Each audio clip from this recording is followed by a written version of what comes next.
The cheating husband. The unexpected ending. The discovery. Emma had always prided herself on being perceptive. As a successful architect, she noticed details. The way a beam balanced weight, the slight tilt of a foundation, the hidden cracks in what seemed perfect. Yet, she never expected to find the biggest crack in her own marriage. It started with small things: her husband, Daniel, working late more often. His phone always face down, the faint scent of unfamiliar perfume on his shirt. She dismissed them at first, chalking it up to stress. After all, Daniel was a financial analyst, and his best friend Mark had been going through a messy divorce. Daniel had been spending more time with him, offering support. But one rainy evening, as she drove past Mark's apartment to drop off a forgotten file for Daniel, she saw it. Through the half-open blinds, she saw them. Daniel and Mark, not just talking, not just comforting, kissing. Her hands clenched the steering wheel, her breath shallow. The man she had loved for 10 years, the man who had vowed fidelity, was cheating on her. With his best friend. The calm before the storm. Emma didn't confront him immediately. She needed to think. That night, Daniel came home late. His usual excuse ready. "Mark needed me. You know how he's been since the divorce." Emma smiled softly. "Of course. You're a good friend." Inside, her mind raced.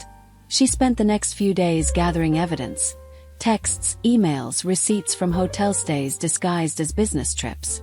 She could have exploded, could have thrown him out. But anger wouldn't fix anything. She wanted something better. Revenge. But not the kind that destroyed lives. The kind that taught a lesson. The forgiveness. One evening, as they sat at the dinner table, Emma took a deep breath. "Daniel, I know." His fork clattered against his plate. "Know what?" "About you and Mark." Silence. Then panic. "Emma, I can explain." She held up a hand. "You don't have to. I forgive you." His eyes widened. "You forgive me?" She nodded. "But on one condition." Daniel swallowed. "Anything." Emma smiled. The revenge plan. The next day, Emma invited Mark over for dinner. Daniel was sweating, his discomfort obvious. Mark, oblivious, walked in with a bottle of wine. "Emma, you look stunning," he said, kissing her cheek. "Too comfortable." As they ate, Emma made pleasant conversation, then finally dropped the bomb. "So Mark, I know about you and Daniel." Mark choked on his wine. Daniel turned pale. Emma continued, calm. "And I've decided to forgive you both." Mark stared. "You what?" She leaned forward. "But here's the thing. I want you two to keep seeing each other." Daniel's jaw dropped. "What?" Emma shrugged. "I've realized love is love.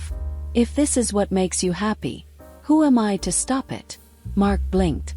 "You're serious?" "Completely." She smiled. "In fact, I'll even help you." Twist. Over the next few weeks, Emma encouraged their relationship. She suggested romantic getaways. She bought them matching gifts. She even helped Daniel pick out outfits for his dates with Mark. First they were suspicious, then relieved. Too relieved. Until one evening when Mark's ex-wife Lisa called Emma. "I heard about everything," Lisa said. "Are you okay?" Emma sighed. "Actually, I need your help." She explained her plan. Lisa laughed. "Oh, I'm in." The unexpected ending. A month later, Daniel and Mark sat Emma down. "We've been thinking," Daniel said nervously. "Maybe we should make this official."